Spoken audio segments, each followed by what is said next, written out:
Welcome to Buzzwords. Welcome. My name's Michael. My name's Adam. We're your hosts. Apparently. Buzzwords is just a podcast where we talk and we try to avoid thinking other people's thoughts. We're trying to think as many of our own thoughts as possible. So Whether or not they're right or not. no buzzwords. Anyways, movie, Darkest Hour. I have seen it. Darkest Hour. I did not Churchill. realize. Yeah, Winston Churchill. I didn't realize who the actor is. Do you know who the actor is? Yes, Gordon from Batman. Gary Oldman. Yes. So I was like watching. I was like, where do I know this guy from? And I looked up the cast and I was like, no way. They did such a good job. And his roles, because he also played what's his face in Harry Potter. His uncle. Yeah. Yeah. And he was like just the Sirius Black. The difference in the way he looks in the different roles that guy plays, and even as Commissioner Gordon, and as Churchill, I don't know if it's just like he's. And just then he also plays a midget in Tiptoes. The guy's like unrecognizable. The guy's a blank canvas. Like you can just like apply him. Yeah. To just about anything. That's why I think a lot of celebrities are very disappointing to listen to in interviews because they're more of a blank canvas than we realize. Yeah. I remember getting really excited about an interview with a celebrity who played in movies that I loved, has an incredible voice, and then the whole interview was just him trying to posturing as like an authoritative voice in many realms, and talking about how hard acting was. I'm sure nothing is doing anything well doesn't seem like it's going to be difficult if you're going to do anything well. So I don't deny that acting is difficult and that you have to have a certain skill set to do it. But there was definitely a really disappointing level of pretension in the interview. I don't want to say who the actor was because I still when I see that he's in movies, I'm going to go see the movie. Was it the guy in the Rogan podcast? It was one of the Rogan interviews, yeah. But I know who you're talking about. But anyways. Yeah, you're right. It's like Leonardo DiCaprio. Like I've seen some interviews with him and it's like, man, this guy is not interesting. He's a really good actor, but he's not an interesting person. Yes. And I don't want to listen to you outside of playing whatever role you're playing. I know, and it's so disappointing. And the one that I was talking about was Russell Crowe. I love his voice. I love him in Gladiator. And I love him in that movie with Leonardo DiCaprio. I can't remember the name of the movie, but they're like government agents, and Russell Crowe is like his handler or something like that. Incredible. That movie. Yeah, it's a good movie. But anyways, yeah, incredibly skilled individuals, incredibly boring to listen to. That's too bad. Except recently I've heard isn't Mel Gibson being tapped? Mel Gibson is very interesting to listen to. Yeah, isn't he being tapped for some like government position? Or yeah, I think what position is he being tapped? He'll have to step away from making Passion of the Christ too. I think he's like an ambassador or something that Trump's asking him to be an ambassador to some country. The Vatican. Look, Mr. Gibson, we've seen your work on Passion of the Christ. Could you go and represent the United States of America to the Pope? To the Pope. That would be very advantageous for us. Anyways, why were you talking about The Darkest Hour? I just forgot how great that movie is. Mm. And Winston Churchill, what an interesting character. And he, did you know much about before he became prime minister? Mm-mm. It was a fantastic movie though. So he was in multiple battles, wars. He actually was in World War I, but before he went and joined World War I, he had already been to war a couple times. He had gotten into politics, and then he screwed something up royally, which cost the lives of a lot of people. Oh, interesting. And he was so ashamed of what he did to then, resolve himself or try to become something better. He goes and joins trench warfare in World War I at like 40 years old. Oh.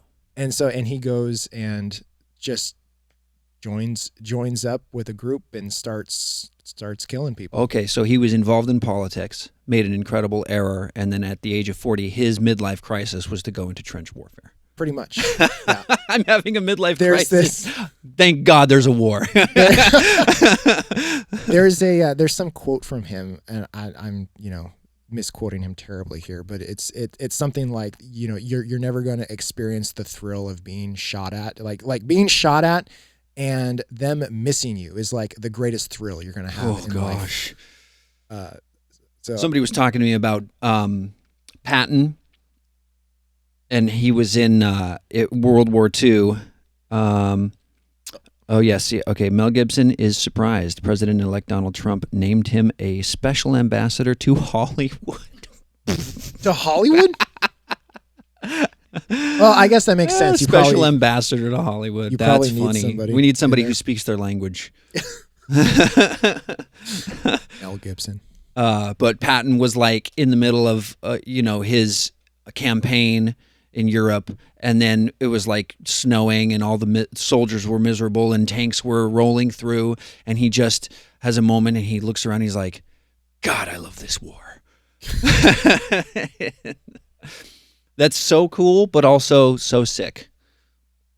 Special breed of people. But yeah, so Churchill, he's in World War I, and then eventually he gets, and then the story of the darkest hour is how he becomes prime minister, and how there was a lot of failures from the British government as Hitler's rising into power. The British government's failing in so many ways, and it's like he's like the Hail Mary essentially for the British Parliament, and just comes in, and there's so many things, so many different people disagreed with him on, but he ended up being right in so many ways of like his opinions of how, like, who Hitler was as a person, what the Germans were doing as a group, and he had these opinions of how it was going to play out and what they were doing, but nobody really believed him.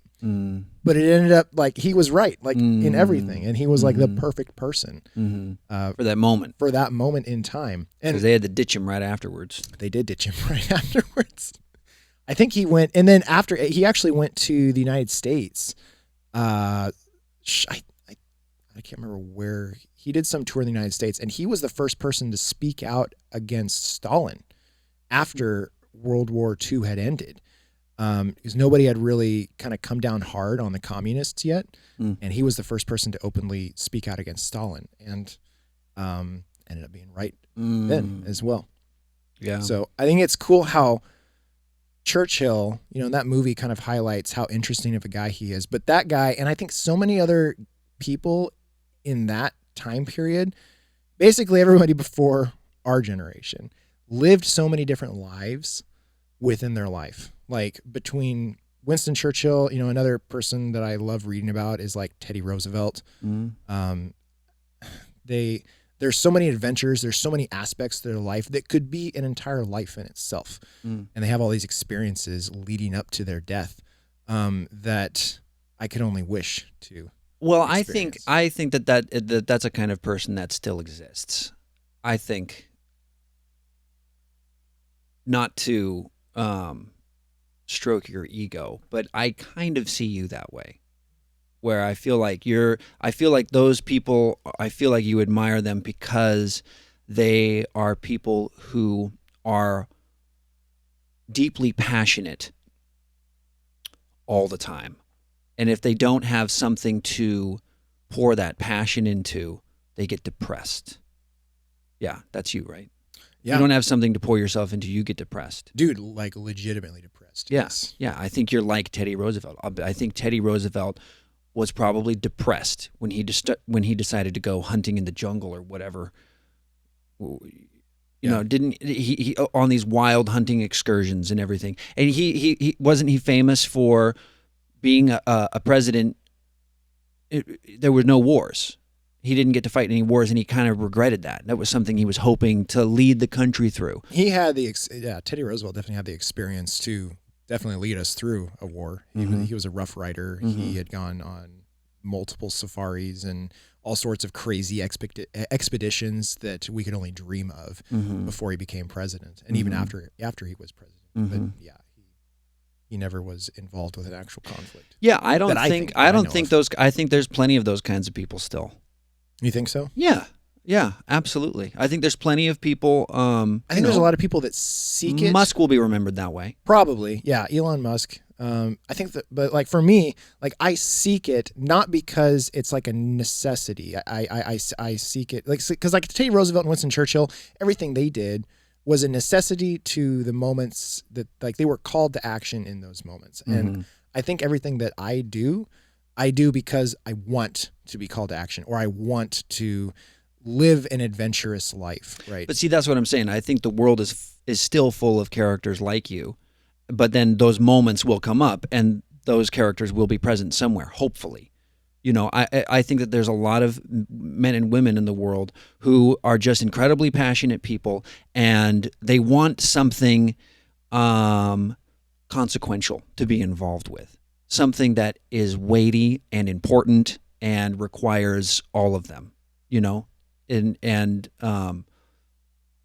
so they're looking for it. I think Churchill was looking for it. That's why he went to that. His midlife crisis was to go to war at Yeah. the age of 40. He had a lot of yes, yeah, but he had a lot of he grew up in the Victorian era, so like late 1800s where uh being being British was Mhm. very important to him. Being a white British person was very important to him. The Were there any other kinds of British people at that point? oh, I'm sure. Yeah. But like their world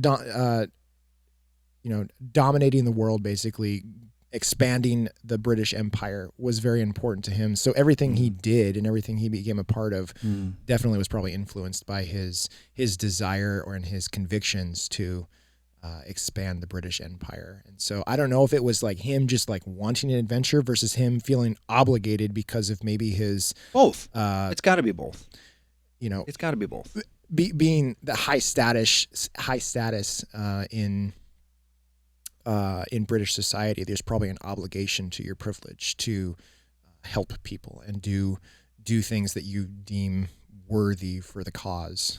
Yeah, but I think that the amount of people who feel that way about their privilege, no buzzwords, is I think there's plenty of them who choose to rest on their laurels and hang back. Their laurels. Laurels, yeah, like whatever they've already done or whatever their family has done, or they just sit back. I don't think that um the when when something needs to happen, and you need somebody to rise to the occasion. I don't think I think the person that rises to the occasion a lot of times is the person that is looking for an occasion to rise to. There are exceptions to that, but I think that there are a lot of people who have that desire in their lives and they're waiting for an occasion to come across. Like I think that's why a lot of young men will go to war, Yeah. and want to go to war. Do you ever feel regret for not going to war? I've thought about this for myself personally. Like I wish I had that experience. And I know there's so many people that I know that are very, at this point in their lives, very cynical about being in the military. But I think there is something special about that, especially as a young man, long term, and you just some growth in your own life, probably beyond what you would get in most situations at that age. I don't regret it, but it's definitely fun to think about myself, a younger version of me in the military, and what that would look like, and the difference it would make in where I'm at now. But I do not regret not enlisting, not getting into the military. I mean, I can't imagine enjoying any of the wars that we would have been old enough to be a part of. Any of the wars of the last, I don't, I can imagine not remembering the wars that we've been involved with and had boots on the ground in recent decades. I can't imagine, I I don't think there's any war that anybody would enjoy. I mean, I know we just talked about Patton and what Patton said in that moment, but that's a very special kind of But I think person. that's also the difference between officers and enlisted guys. I think enlisted guys, usually when you hear them talking about their career in the military, usually there's some disdain in their voice and in how they recount the story. And officers usually stay in for a long time and have a really good experience. And I don't know if that's just by virtue of, maybe you need to have a certain temperament to, I mean, you have to have a certain temperament to get through school to be able to get into the military. I don't know. It's also like in sales a little bit. Like we're positioned in our companies in a place where, like it's not hard for me to have. I'm generally a positive, like glass half full person, anyways. But it's definitely easier for me to have fun at work and not be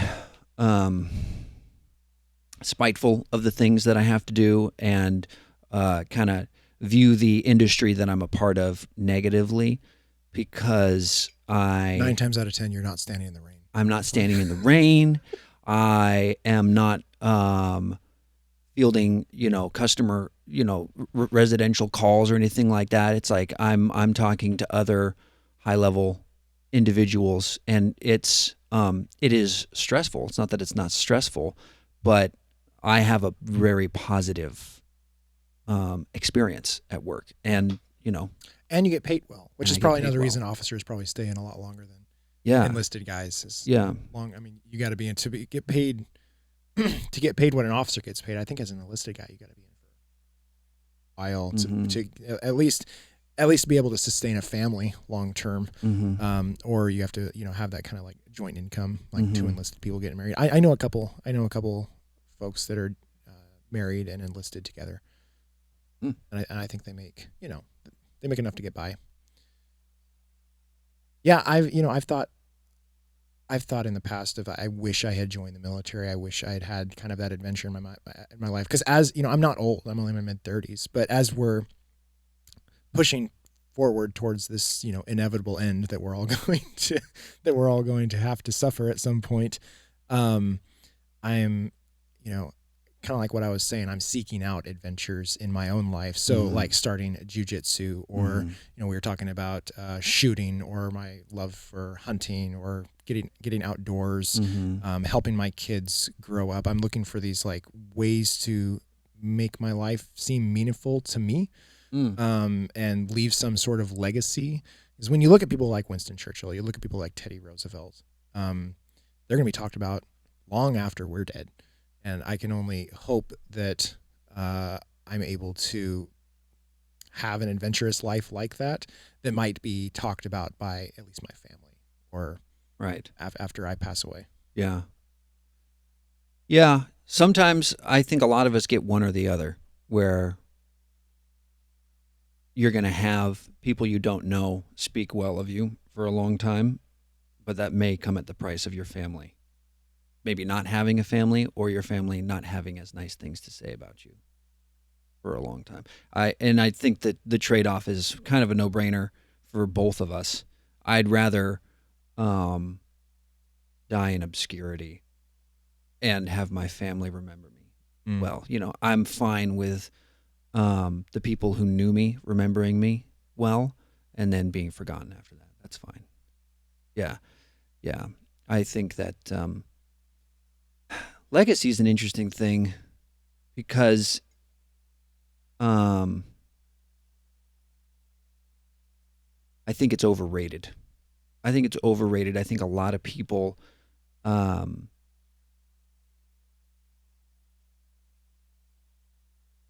will put a lot of work into being remembered.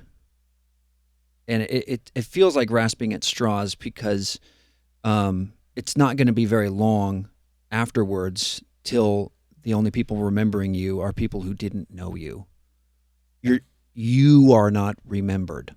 Nobody who it won't take long before no one in the world, they remember your name. Your name is remembered and recorded.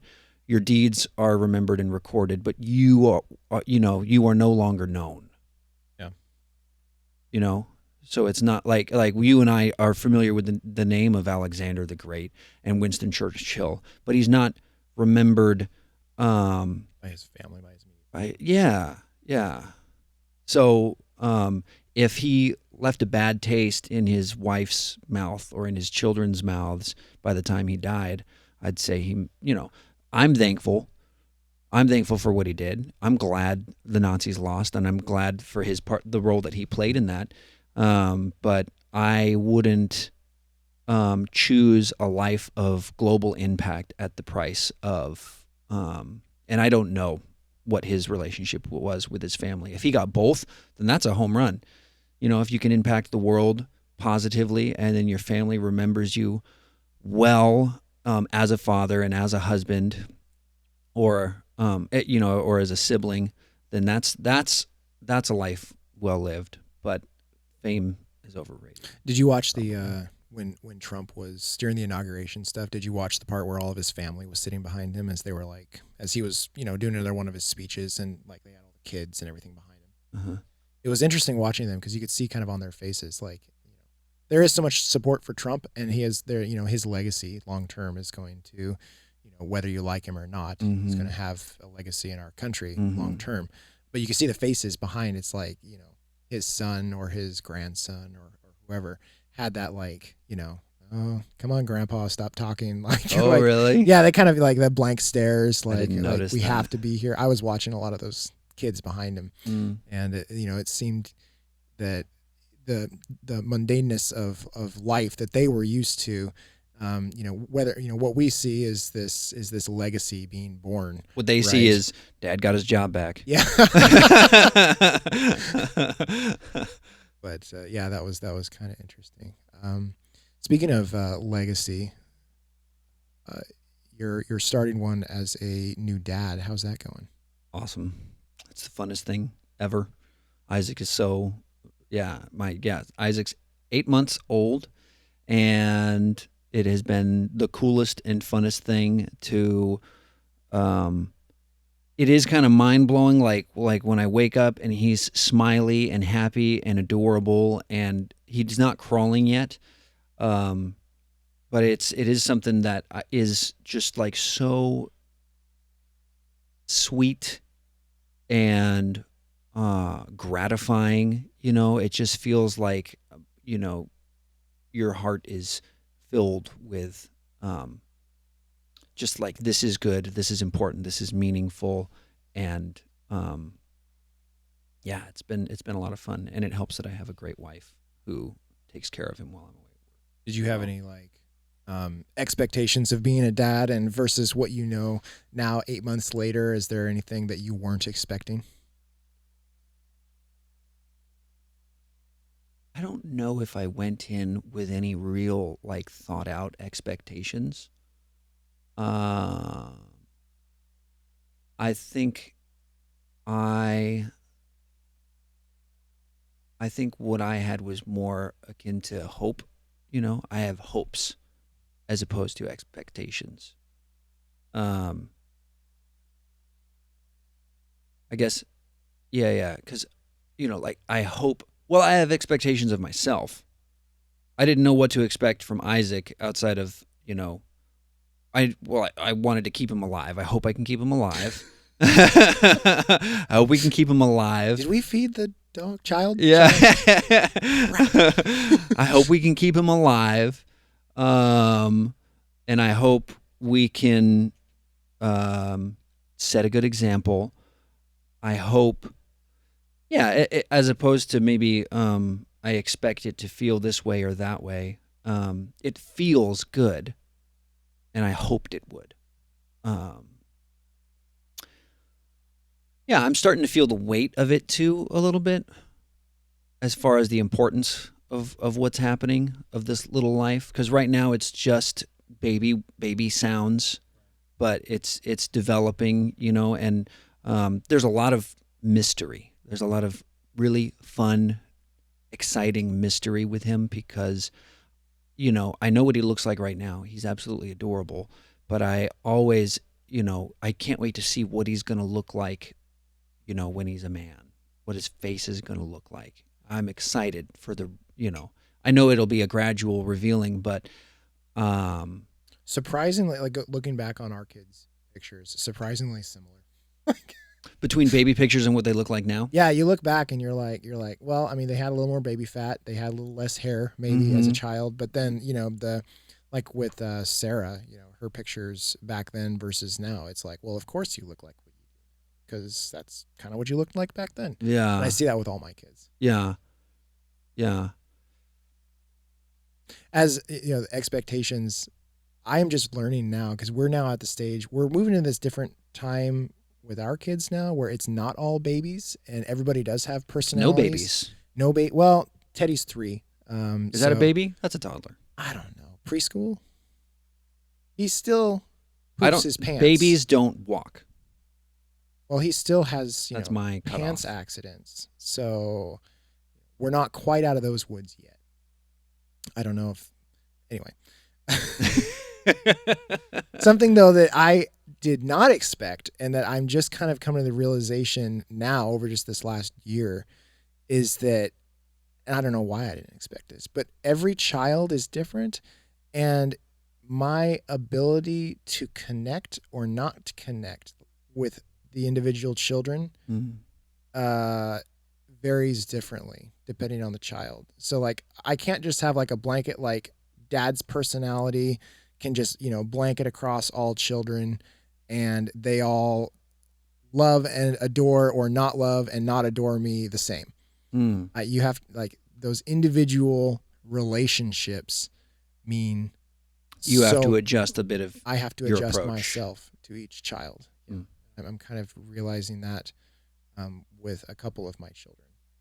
Do you think you're doing that to the point where your personality registers to each kid differently? No, I don't think it's. I don't. This is what you're making me think of because I am the oldest of 4, and my parents' personalities register very differently to us. Like we have different relationships with them. Like, and so when we talk about our parents, it's different stories, very, very different stories, and it's like, it's a tumultuous history, family history. And, there's a divorce. My parents are divorced. But my sister and I, especially, our relationship with our dad, polar opposite. Our relationship with my mom, polar opposite. Right. Like if you ask for a character profile of my parents and you ask my sister and I, you're going to get 2 completely different character profiles for each parent. I don't know if it's there. I don't know if it's to that point yet with them. I don't know if they're mature enough to have registered that difference yet. Maybe they have. But I'm more talking about my ability to feel like I am connecting with them at the level in which I feel like, okay, I'm having a good like father-son or father-daughter moment here. Because each of them, like, the 5 love languages, each of them are so different in what registers for them.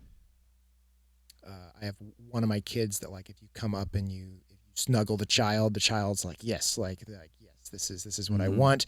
I feel loved. Another one of my kids that's not like that at all. And they are more of a quality time or words of affirmation.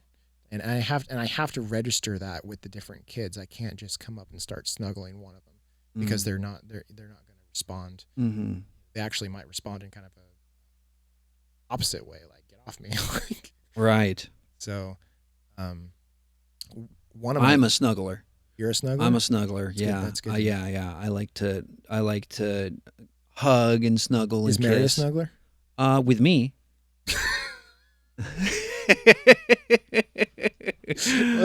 With me, Isaac's a snuggler. Mary's a snuggler, but yes, I don't know. I wouldn't say that she is or isn't a hugger. Mhm. Um, Are you like now? I'm not trying to get weird here. Are you a cuddle in bed all night kind of guy? Or are you like you say hello and then you separate? That's what I am. I don't want you to touch I me. can't remember. Isaac's been in our bed for 8 months. Our baby boy, he's been between us. I can't remember. What we were like. What we the were just really, talking about Nacho Libre being it's gonna alone. be the what what kind of sleeper we are. I'm gonna have to be reminded. I think I would be a snuggler through the night, but I get too hot. Yeah, I get too hot. All right. Yeah, like when Isaac's close to me, like the temperature just shoots through the roof. Like, I'm Dude, they're whoa. like little furnaces, man. Yeah, I got to kick a leg out, at least. But that's the just expectations versus kind of what we're learning. That was, I just wasn't expecting that I just couldn't be status of in a title of dad, and that just applies to all my children, right? It's a lot more personal. And so when people and kind of the joke was when you first start having kids, and I think a lot of people hear the joke, or it's not really a joke, and that's what I'm learning now, is that it doesn't matter what you do, you're going to screw your kids up. That they're not going to come out perfect on the other end. That's very much the truth, and that kind of weighs over me a lot. I have a lot of my ability to be a good father to my kids is a huge weight on my mind a lot of the times, and I feel like a lot of the times I'm failing, or I don't. We were talking earlier about anger and our ability to get angry or control anger. Right. So like last night, so I went to bed early last night, fall asleep, and I wake up. It's like, what's early? Dude, I went to bed at 5:30. Holy cow! I was I just had one of those weeks where it's like I feel like there's been like a fog over my eyes all week, and I just haven't, like, I'm not sick, but I haven't been myself. And well, and so I was just like, I just want to go to bed right now. So 5:30 in the afternoon, I went to bed. So I get waken up at, it's like 7:30 now. So 7:30, my second kid comes in the room, Henry, throws our bedroom door open because my wife wasn't in there with me. She was, I think, in our office, but he thought she was in there. So he just comes in. He's like, "Mom," and I was like, "That's what woke you up." That's what woke me up, Mom. And so I sat up. I'm like, "What? what? And he's like, and he's looking for Jess, and Jess isn't there. So he's looking at me now, and he's like, Dad's half awake, and like, what the heck is going on? And he's like, well, Charlie got his hand stuck in this metal thing, and we put soap all over it trying to get it out, and we can't. And he's crying, and he's stuck, and I was like, So I'm like half asleep already, which I don't, dude. I do not do well when I get woken up. Oh, like if I get woken up and there's a bunch of stuff, I know, but I really don't do well.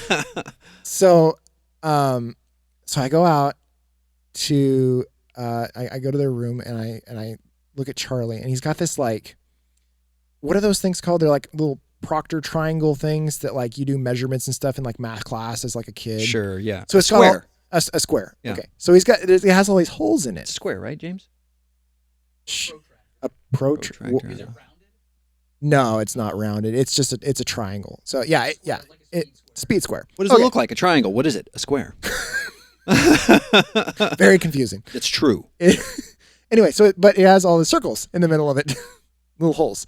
Oh, so it's got little holes in it, and they're all lined up perfectly for a 5-year-old to, of course, put all of his fingers right into the holes. So he puts 4 fingers. He puts 4 fingers into the holes, and the pinky and the metal. It's metal. Oh. Yeah, it's aluminum. Oh. So the pinky and the index finger, they can slide out, but the middle finger and the ring finger are stuck. Oh. They are really stuck, and they are losing circulation. Oh. So he's like, and so, yeah. So my oldest, my daughter, and then my second, we're like, well, we're just going to slather it in soap and sit here and make you scream while we try to pull the thing off your hand.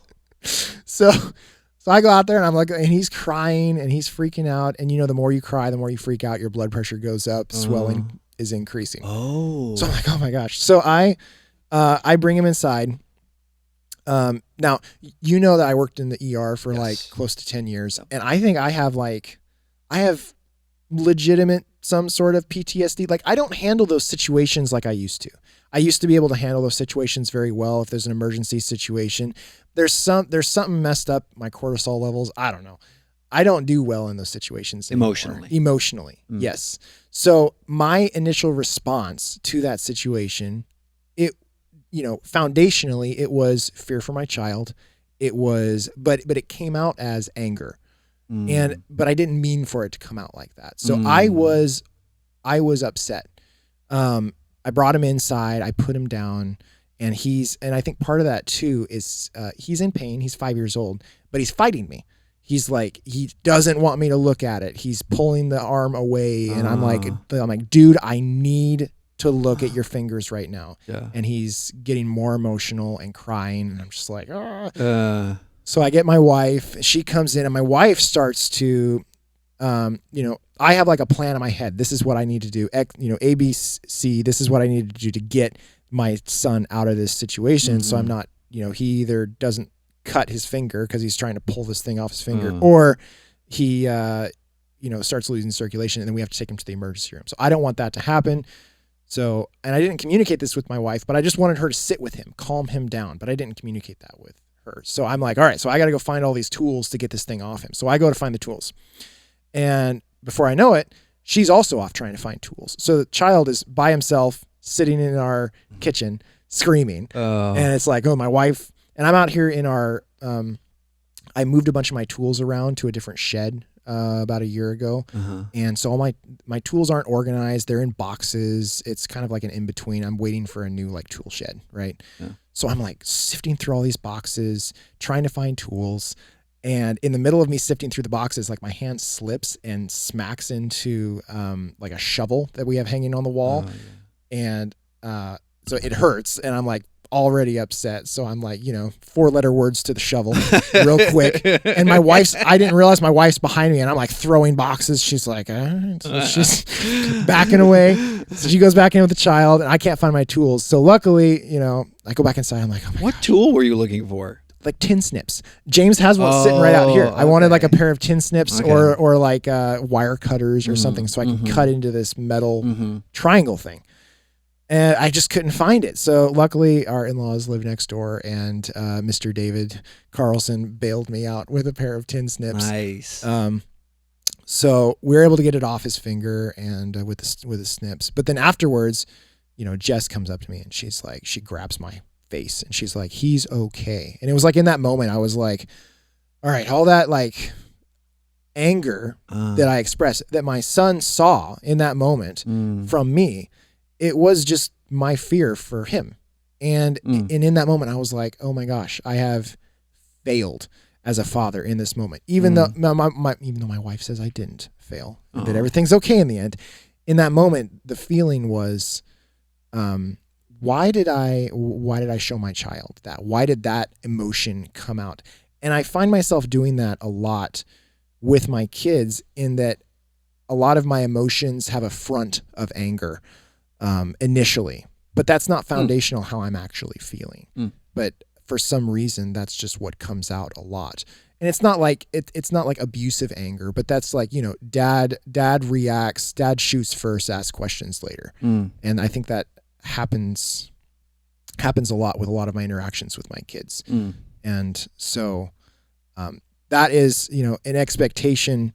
I would, kind of going back to this kind of like, this is the title of dad.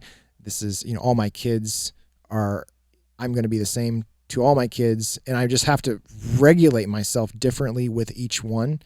And, one or two of my kids in particular, I have kind of a hard time with that relationship sometimes.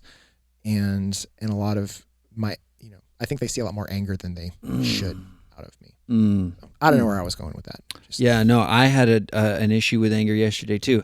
I get angry at objects immediately. I can't remember the last time I was actually angry with a person. Really? Yeah, I can't. I mean, it's been almost 2 years since I well, let's see. I think, well, I was angry at myself then. But Yesterday, I could not get my phone to sync with my work truck. I was telling you this earlier. And like it synced up initially. I was driving, I was doing sales, and then eventually it just GPS went away and the podcast I was listening to went away and it said device not recognized or supported or something like that. And I was just immediately pissed off. I was like, oh, so upset. And then I unplugged it, plugged it back in, device not recognized. And it just like built and built and built. And I just got so upset. The same thing happens when I'm carrying groceries through the door and the door closes too quickly, or it doesn't open easily. I just immediately get upset at it. I'd make sure that Mary doesn't see it for the most part. I don't think she does. She thinks it's pretty funny, but dude, being laughed at when you're angry is the worst. Like when you're legitimately angry, I've had Jess laugh at me sometimes. Mm-hmm. Yeah. See, with Mary and I, it's reversed. Yeah, Mary.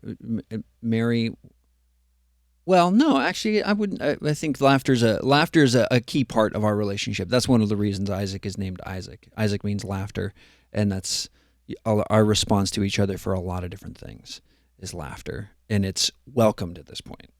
At this point, it's welcomed. We haven't been married as long as you and Jess, and we only have an infant, so it's like there's a lot of stages for us to go through still, and but right now it's we respond with laughter, and it's soothing. It's soothing because she can laugh at me for anything, and I don't often expect it, but I'll say something that she thinks is stupid and wrong, and she laughs at me and makes fun of me instead of getting into an argument or trying to refute it or something like that. She just lets me know. At this point, that's how we express disagreement with one another, is like just kind of laugh at each other. Do you feel like over time your anger, or what you notice as your response to things in anger, has changed as you've gotten older? My response, I don't respond with anger very often. I don't like being angry. Being angry makes me angry. Because I don't like when the truck and the phone wouldn't sync up, I got angry. Being hungry also makes me hungry. It's a compounding. 100% and being hungry will make me even more angry for sure. Yeah. Oh yeah. So you don't go grocery shopping when you're hungry. Period. Because you're going to buy things that are just not worth it, dude. Yeah, but yeah, being angry makes me angry because I don't like being angry. Right. So my response is to be angry. I don't. I've always had. Anger is something that when a dad expresses it to a kid, and I think it's inevitable that a child is going to see their father act in anger at some point. They're going to see that. That sticks in your mind. Oh yeah, for sure. Yeah. Do you have any moments? Do you have any father moments for yourself that you're like that? It's like me as a father? Yes. No. Your father, like your dad getting angry. I have like a key moment. I don't know if I can remember a key moment, but I remember how it felt. When Dad was angry. Okay. And when Mom and Dad were not at peace, and it was. It just it colors your whole existence, and your for me at least that becomes the shade of the whole world, right. Is your father's anger. Yeah. Unfortunately, and I think that's going back to what I was saying about the guilt of the way I feel and the way I express myself around my children. That definitely weighs on me because exactly that, because it is such an overpowering thing when a father gets angry. I had my dad one time. I got a Jeep that I had stuck. We were off-roading in Paulsbo, and I got it You stuck. And your dad? No. Oh. No, I think you were in the car. Oh, were we? It was like you went to the top of the hill, and we went down that hill, and I got that thing stuck. Mm-hmm. And then he came to bail me out with his Suburban. Did I ditch you? I think you ditched me. Yes. Yeah. Because it was late. It was like midnight. Because I remember driving around there, but I don't remember your dad pulling you out. Well, here's the thing. He tried to pull me out and he brought his Suburban. So he puts his Suburban, nice, beautiful truck, brings it down into this mud hole through the dirt, and hooks up and starts to pull out. And then his Suburban just buries itself just down to the axles in the mud. And in that moment, like, I saw my dad more angry than I had ever seen him before. And he said some 4-letter words that I had not heard. Was the anger directed at you? Yep. Oh. Yeah. Oh yeah. It was at me. Well, eventually we called my uncle, who's like, he's semi-pro 4-wheeler guy that has like the super Jeep that does competitions. Oh, that's sweet. And so we called him, and he came down from Port Townsend and pulled us both out, Wow. which was fun. But that was a late night.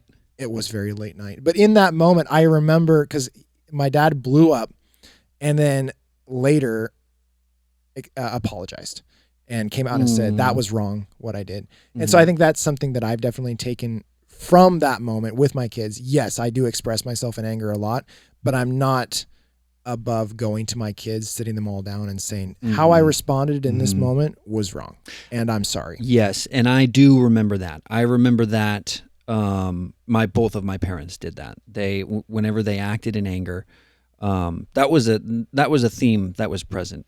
Anger was present, but I do remember getting apologies from both of my parents for when they acted in anger. And when we were the recipients of those actions.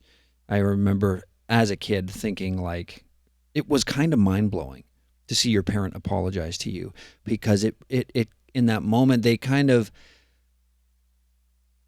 the authority structure kind of equalizes for that moment, where their apology, the posture that you have to take to apologize to somebody is, it's the emotional posture of a kind of surrender a little bit, because an apology is an appeal for forgiveness, and so for a parent to have to present an appeal to the child, I didn't understand necessarily that that's what that was going, but looking back, the emotion that you experience during that, it's kind of like it totally alters your understanding of reality.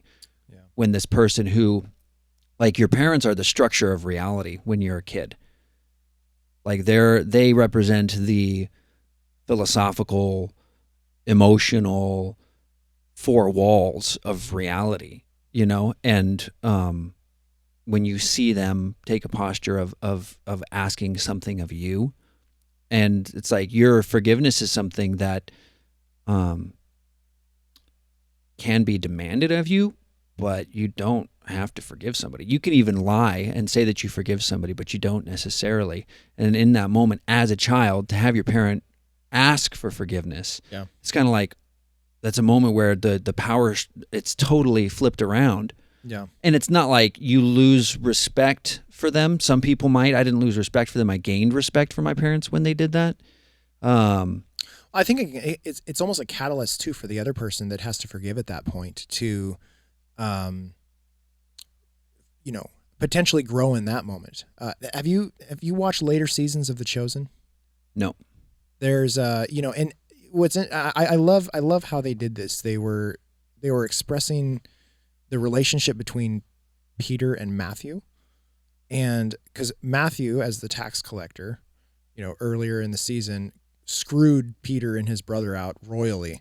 Basically, he was going to turn them over to the Romans for not paying their taxes. There was a very strained relationship between them. That's some artistic freedom they took on that. Yes, for sure. But I mean, it was really cool how they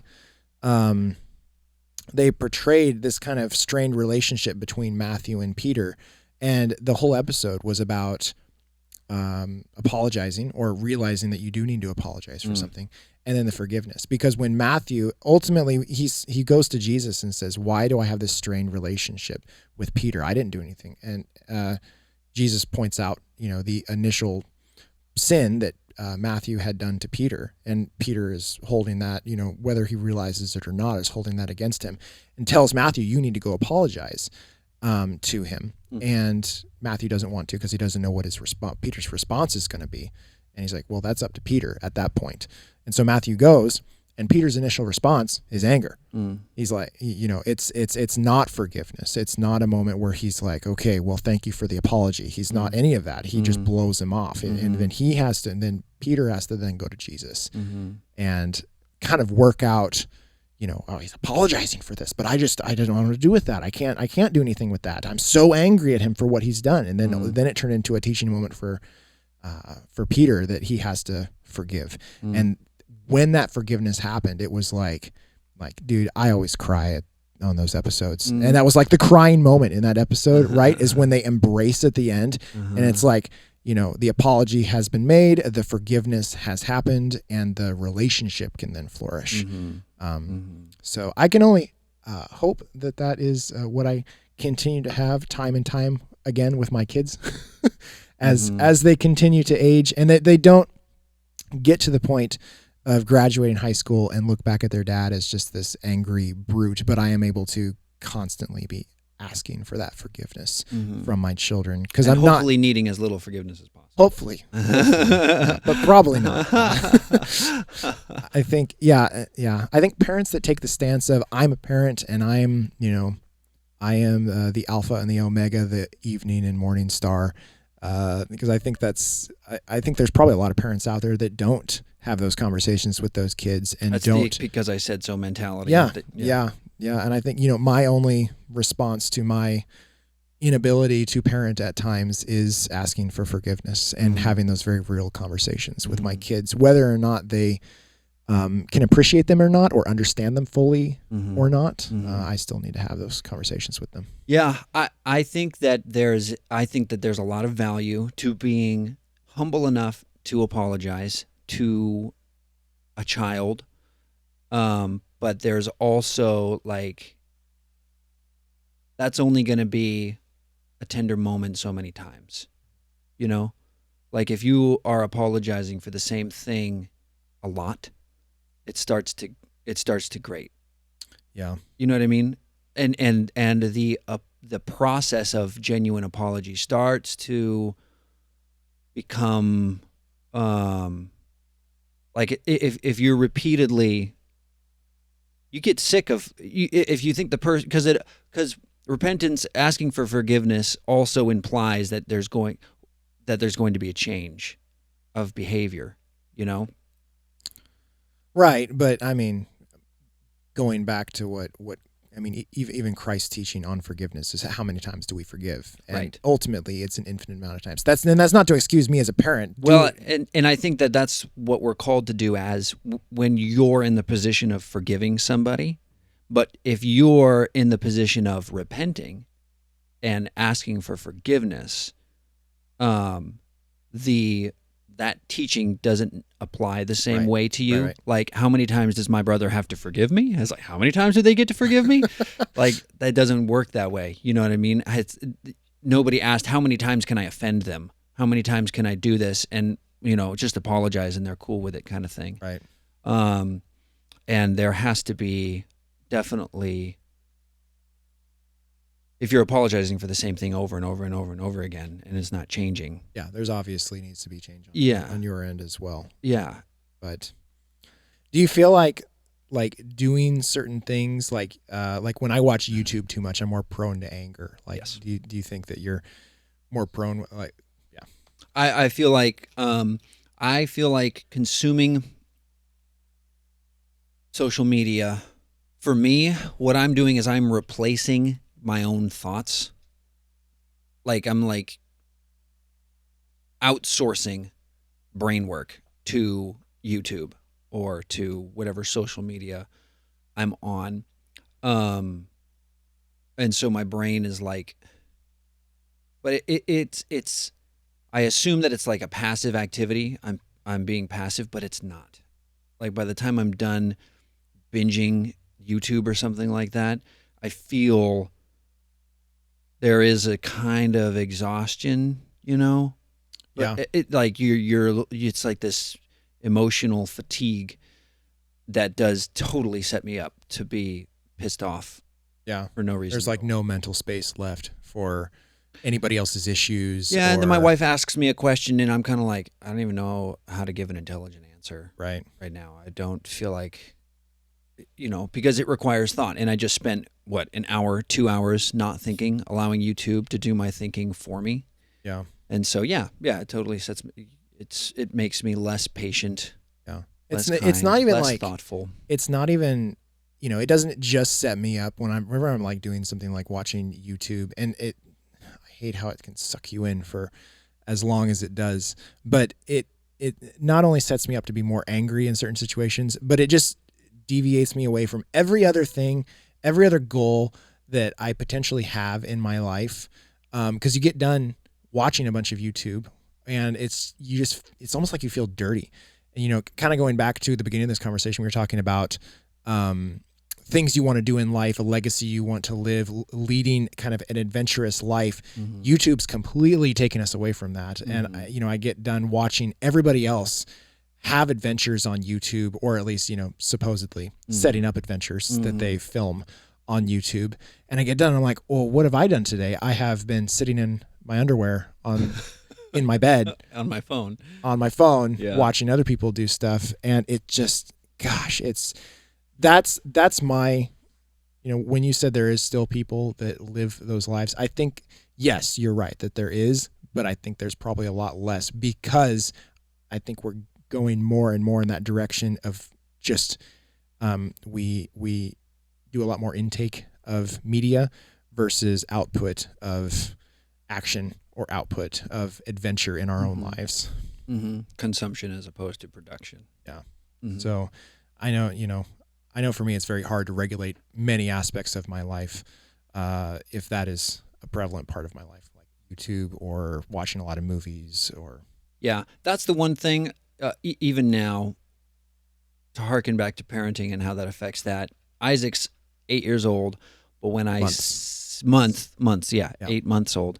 And when I'm on my phone, and I don't even have to be on YouTube. If I'm responding to a text or an email or something like that, and he's sitting next to me or he's across from me, and I notice him looking at me, and I don't know how long he's been looking at me, but I've been looking at my phone while he's been looking at me, I'm kind of like, ooh, he doesn't really know what's going on, but he must be affected by what he sees. But when he looks at me, like, there must be some level of, like, it means something even to somebody that young, and that early in their life development, when they don't get eye contact back, when they're looking to you, looking to me, and my eyes aren't available to them. My eyes are being used on something else. So I don't want to. I'm very conscious of that. Yeah, I think I just hope we don't get to the point of their graduation, and then we all of a sudden are, the thing that comes out of our kids' mouths as we look back on their childhood is, why was that little box so much more damn important than me? Mm-hmm. Why was your attention? Because I think you and I have both shared our screen time with each other that we kind of can do on an average basis when we're not keeping each other accountable. Mm-hmm. And it's crazy. It's crazy the amount of time that you could have spent helping your kid through an issue, or just spending time, period, with your kid, with your wife, or just doing your own thinking. Yeah. Doing your own thinking. I know, and that's one of the things that I wanted to talk about too, was the value of a friendship that incorporates accountability. And I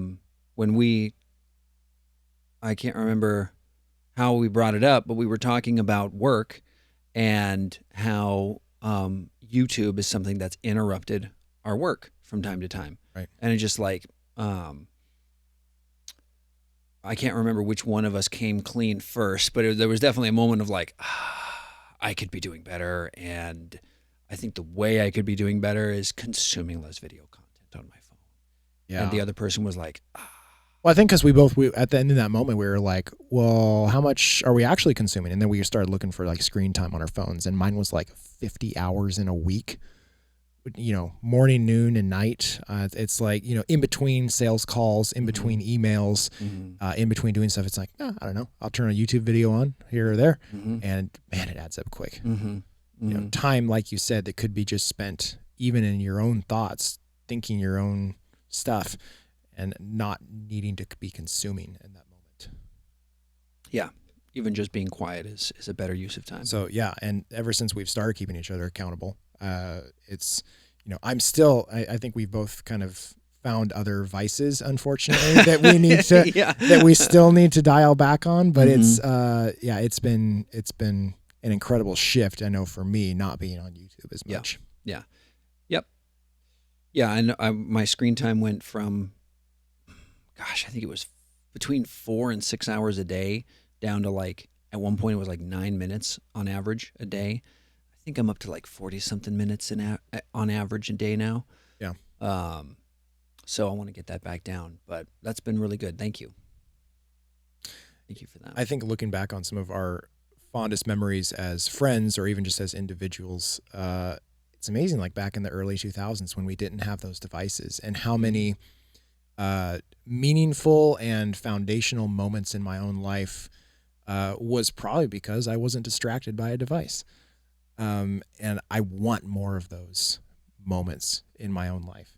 And so being on my device less and less is becoming more and more important to me. Well, it's interesting too, because when we were growing up, we definitely had plenty of digital content to consume, but it was social. Well, what I'm saying, like what I was likely to waste time on when I was a teenager was video games. Yeah, but it was like together. Like when we played Halo, we were together. You do it together. But then the other thing about it is that video games could be beaten when we were younger. You could you could only play it so long before you've beaten it and you've done everything.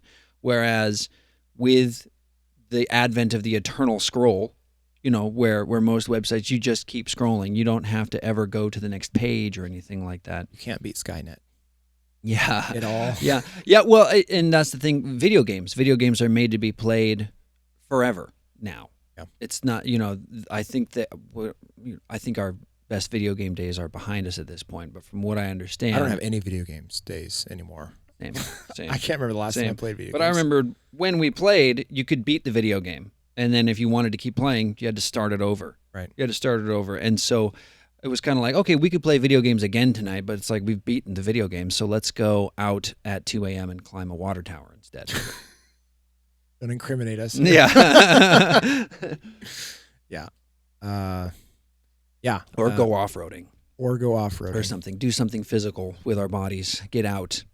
Whereas you can do everything online now. You can do everything on your phone now. Have you seen those, like the people in Japan that don't come out of their house? I've heard of that. Like they're just just don't come out of their house. They live in a drawer. They live in the cube and they have food delivered to them. And gosh, yeah, I could not imagine. It's the Matrix. It is. That's like the real Matrix. It really is. I just, I hope that's not where we're headed. So I hope my kids, get the chance to have those adventures that we had as kids. I know, my kids in particular, none of them have. My daughter now has a locked device that only has a capability of text and call. She's 12, but we've grown them up on a large piece of property, and they're half naked out in the woods most of the time, which I think is awesome. The boys, not your daughter. Yes, the boys. Yeah. Well, when she was younger, I don't know. So, no, but yeah, the boys are definitely wild children, but. As they get older, I want to be able to give them grace enough as a parent to allow them to go out and do the stupid things that we did. Because I think even though a lot of it was illegal and potentially dangerous, I think they were moments in our lives that we remember fondly, and I think grew us as young men, learning from mistakes and getting into some trouble. Yeah. I also think I wanted to have stories to tell. Right. And it is fun to tell stories about being wild and doing wild things, getting away with stuff. It is fun to tell those stories, but I hope Isaac doesn't feel the need to do that. Because that was kind of me flailing Let's go back to your first. You said you have hopes as a father, not expectations. Right. Right. And when I was in my teens and trying to figure out what it meant to be a person and do things and have experiences and like what am I supposed to do with this life? I think, there's a yearning for stimulation of every kind, especially at that age when you're developing. Um, and so that's why, you know, boys are wanting to go to war and do illegal things. And it's like, you're looking to, stimulation is just such a huge part of our existence at that age. And, um, um, when you're young, you resonate for whatever is loudest and fastest. Yeah, it's just a yearning for adventure as a young man Mhm. is getting older, and Mhm. as you know, being in our mid 30s now, it's like we're not looking for those adventures anymore. At least not yet. I probably have yet to hit my midlife crisis. I'm sure I will be there. But back to Winston Churchill going to war at 40 years old. Right. But yeah, I just hope my kids, as they grow up, that they already run into so many kids in their social groups that they have that are just fixed to screens. There are so many parents that I know that just have iPads for their kids, and the kids are, if they're, so like we have the kids in a couple different sports, like Taekwondo, Jiu-Jitsu, and there are kids that, okay, yeah, they're active in those sports, but when they're sitting on the sidelines, they're glued to a screen. I hope we can keep maintaining what we've been doing, which is not having them do that. So that when they do become young adults, that's not the life that they remember growing up with, just being glued to a screen. Mm-hmm. Mm-hmm. Well, and I think that screens and social media, I'm not an alcoholic. I'm not a particularly, I don't think I have an addictive personality, but I go to, before you and I started keeping each other accountable for social media consumption, I think I would tell myself, okay, I need to not be on this screen so much. And this is when it was just me, myself, and I processing what I think is a legitimate addiction to social media, a legitimate addiction to the screen. I remember we went to our Kraken game. Mary and I did with Ben and Sarah. It was a double date, and Mary had to use the restroom, so we went together. So I stood outside the restroom while I was waiting for Mary to come back out, and we would go back to the game. And there was like 50 guys around me doing exactly the same thing. They were waiting for their wives to come out of the restroom and then go back to their seats. And as soon as she went in there, my hand automatically goes into my pocket, pulls out the phone, turns on the screen. I didn't have a reason to do it other than there was just nothing going on. No one was talking to me. Nothing needed my attention, so I gave my attention to my phone. And then I was like, oh, here I am again. Okay, Michael, put it away. And I put my phone away, and I looked up, and I was surrounded by people doing it. There wasn't a person. I was surrounded by hundreds of people. And anybody that wasn't actively walking, moving, or doing something had their face in the screen. And I was like, oh, man. My assumption, too, is I'm a very trusting person. I assume that people know what they're doing and that they can be trusted and that they're likely doing the right thing. I remember peering over a guy's shoulder, and I was just shocked to see what he was doing on his phone. He opened an app, scrolled very quickly. There's no way he was reading any of it. And then he closed the app and opened another app, scrolled very quickly, closed the app, opened another app, stopped, and scrolled again. It was just mindless scrolling. Yeah, opening apps, closing apps, opening apps, closing apps, scrolling as quickly as he can, and closing it again. And it was totally random. It was totally random. And it was like I saw myself in that moment. Yeah, I think I've I told you when we first started keeping each other accountable, and I was actively trying not to go on YouTube, and I would just be like, exactly what you said. My hand goes on my phone, I start opening apps, and then before I know it, I'm on YouTube. I'm not consciously going to YouTube. I'm not consciously, and even though I've deleted the app off my phone, and I'll get on the internet browser and I'll type in YouTube, but not consciously. That's the behavior of an addicted person. Yeah. That's the behavior of an addicted person. That's the behavior of someone who's knows they shouldn't be smoking but cannot keep from smoking. Knows they shouldn't be drinking but cannot keep from drinking. And it's like, they know that they're trying not to do it, but yet they find themselves at the bar with a drink in their hand. Yeah. And I think that's why it's so, accountability and having an accountability partner with something like that is so important, because actually in the front of my mind now, there's like there's a guard there saying like, you're gonna have to tell Michael if you press play, you're gonna have to talk to Michael. And it's like, I don't want to talk to Michael about it. I don't want to confess. I don't want to. I don't want to confess. I want to change my behavior. Do you think there's going to be a backlash? Because this may be a very extreme comparison. It could be apples to oranges, but it could be apples to apples. The reaction that in the 20s, I think it was, when they outlawed alcohol. What did they call that? Oh yeah, the prohibition. Prohibition. It was a reaction. Prohibition. And I don't have the history keenly memorized or anything, but it was women basically sick of useless men who were drunk all the time. Mm-hmm. That kind of was the start of it. I could see something like that happening with social media. Like bootlegging TikTok, if TikTok gets... I got to get my fix. Yeah. But I feel like it's having a very similar effect on our society. Yeah. Because at the time they were looking around and they're like, these guys are useless. They're drinking at work. They come home drunk. They're always drunk. Social media I feel like it's the same thing. And our kids is going to be the first generation where, it's been a part of the culture since they won't remember a time without smartphones. Yeah, which is crazy. That's going to be incredible. So, speaking of kids, I probably should get back to mine. It's been a while. All right. I've got, Henry's birthday is coming up, so we have to go shopping for Star Wars themed birthday stuff. Nice. Okay. Thank you. Fun. Yeah. Thanks, James. Thanks, James. Wrap it up.